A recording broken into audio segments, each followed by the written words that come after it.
Genesis 15. After this, the word of the Lord came to Abram in a vision. Do not be afraid, Abram. I am your shield, your very great reward. But Abram said, Sovereign Lord, what can you give me since I remain childless? And the one who will inherit my estate is Eliezer of Damascus. And Abram said, You have given me no children, so a servant in my household will be my heir. Then the word of the Lord came to him, This man will not be your heir, but a son, who is your own flesh and blood, will be your heir.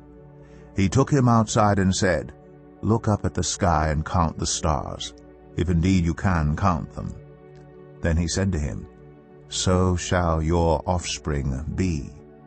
Abram believed the Lord, and he credited it to him as righteousness. He also said to him, I am the Lord, who brought you out of Ur of the Chaldeans to give you this land to take possession of it. But Abram said, Sovereign Lord, how can I know that I will gain possession of it?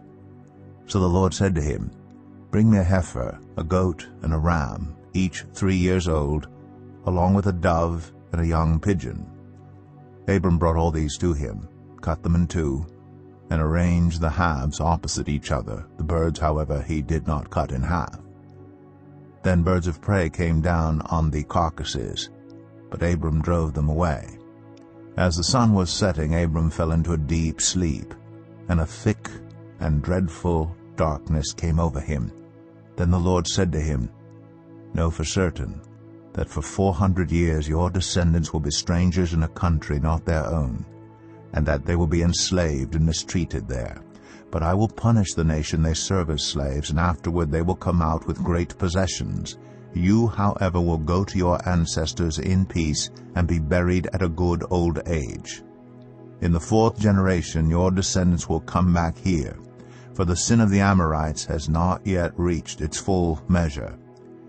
When the sun had set and darkness had fallen, a smoking fire pot with a blazing torch appeared and passed between the pieces. On that day the Lord made a covenant with Abram and said, To your descendants I give this land, from the Wadi of Egypt to the great river the Euphrates, the land of the Kenites, Kenizzites, Cadmonites, Hittites, Perizzites, Rephaites, Amorites, Canaanites, Girgashites, and Jebusites.